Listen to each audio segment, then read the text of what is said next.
So we are back today with another ranking video for Star Wars Hunters, obviously ranking all of the hunters in the game. Now, I did this right before the game launched, and that was obviously based off the soft launch. And honestly, my opinion has drastically changed. I don't know if a lot of these were to do with actual nerfs and stuff that have happened, both nerfs and buffs, or if this is just to do with the fact that, you know, players play a lot differently in the masses compared to the small amount of people that were playing during the soft launch. So I don't know why this has changed so drastically, but it has definitely changed a lot more than I thought. So today we are going to be re-ranking all of the hunters, and without wasting any time, let's get stuck right into it. Now, I've actually made this one myself. The previous one was a pre-made one, but this is with all of the new hunters. So we've got obviously Arantal in there as well. And then I've changed the list to the meta, great, good, not great, and useless, rather than just S, A, B, C, D. So getting stuck into it, I'm going to start again with the meta. I don't think the meta has changed too much in terms of, I think, personally, Skora is the best. She's just so dominant. She deals so much damage, but also is such a good healer, and her ultimate can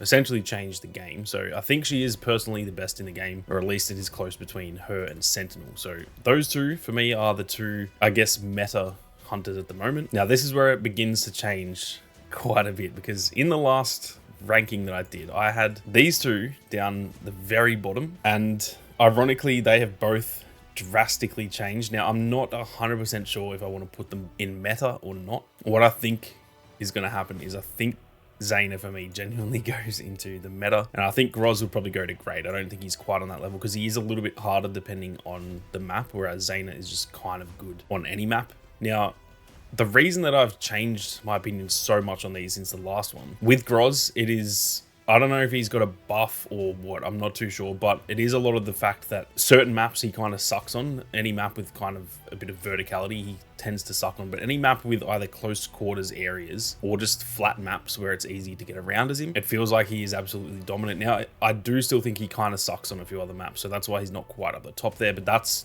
why I think I've moved him up, because I've noticed a lot, not even through my own playtime, but through other people in the games that I'm playing, if there's a good Groz on the other team, you almost can't kill him. It's actually insane. So Groz is going to go up in the great tier, and then Zaina, I don't know how I slept on, and it's weird because I actually used to be a Zaina main when the soft launch started. So I've always really liked Zaina, and I'm always, in any game, I like playing that sort of support role. I was sleeping on Zaina so much. She is absolutely cracked at just keeping your team alive. I didn't realize, I don't know if they changed it, but the speed at which she can use her back to bomb is actually insane. It's almost like it feels like every 3 seconds. I'm pretty sure the timer, and eventually I will do hunter guides and I'll get the actual stats for you guys, but I'm pretty sure it's about every 5 seconds you can literally throw down a back to bomb. And so if you're sticking with your teammates, if you have 3 teammates who are playing, for example, Sentinel, Groz, and like Reeve or something, and if you're all just standing on the objective, if you're playing as Zaina, you can literally keep your teammates almost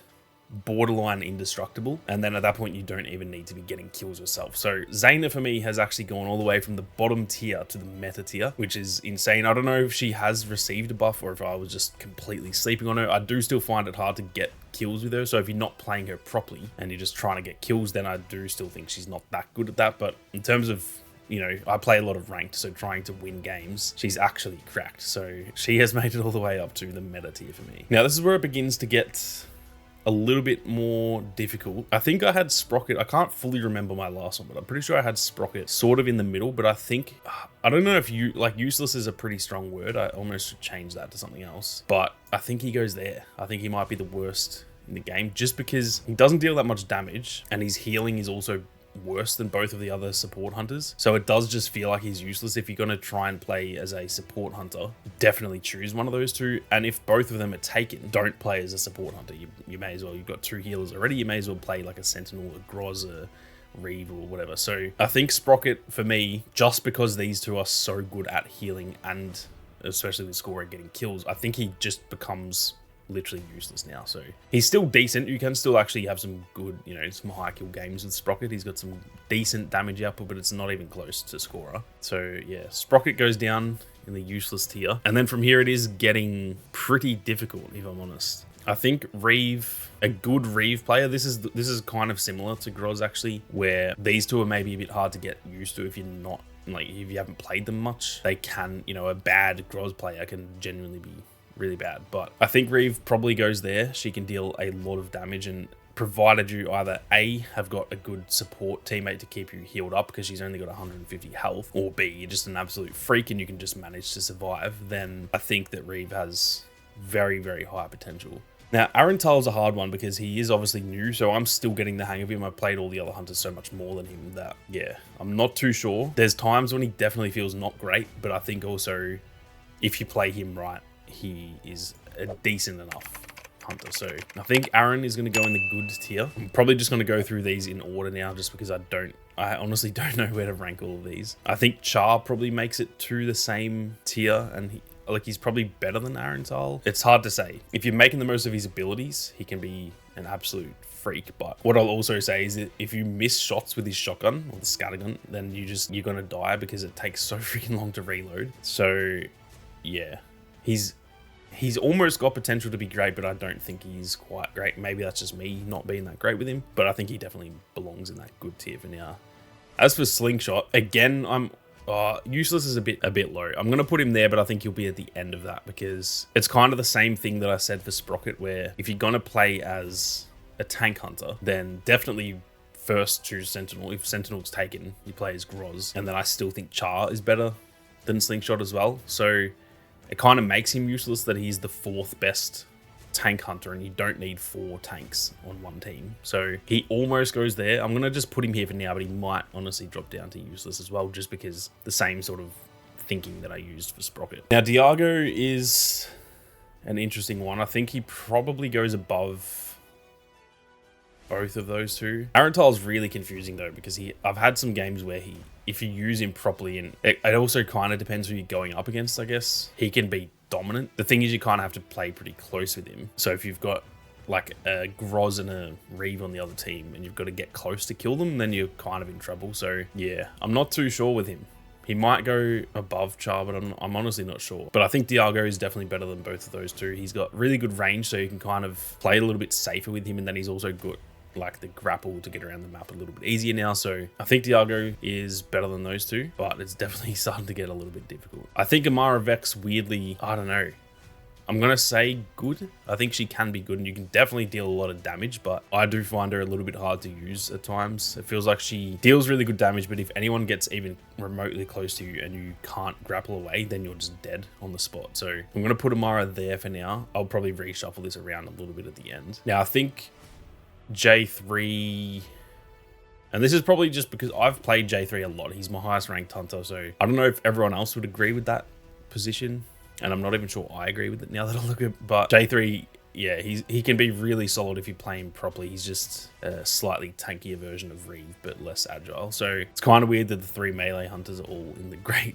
tier. Now that I look at it, I might actually put Diago there. That looks a little bit better to me. And then I'm going to put Utuni. I think he goes above Amara Vex. Or they. I always call Utuni him, thinking it's one person, but it's obviously 2 Jawas. I think Utuni's actually a bit slept on. The range that they've got is actually pretty mental. So yeah, this looks okay to me. I'm still not too sure. It was really hard to rank this last time. This definitely looks more realistic than the last one. I had Groz and Zaina last, who, as you can see now, are pretty much the 3rd and 4th best on this list. But I think I'm pretty happy with this. Now, the thing with Slingshot, I haven't used him once, I don't think, since the actual launch of the game. And also because obviously all the new players are unlocking other hunters first. I don't think I've actually seen a Slingshot. I'm not even joking. I don't think I've seen a single Slingshot in an actual match. I could be wrong, but even if I have, it's once or twice. And so I do remember in the soft launch, Slingshot at one point was the best. He was literally absolutely overpowered. He was essentially the Sentinel. He just had so much health, but could deal so much crazy damage. And so even though he's in the not great tier, I don't know if he actually is there. I think he could easily, once people start using him, he could easily go there. So this is something that I'm going to come back and revisit essentially every season and re-rank all of these. This is probably going to change again drastically. They might buff and nerf a lot of these guys. And even like I said, once everyone sort of unlocks Slingshot, he may just, because everyone's using him and he's really decent, he might just make his way up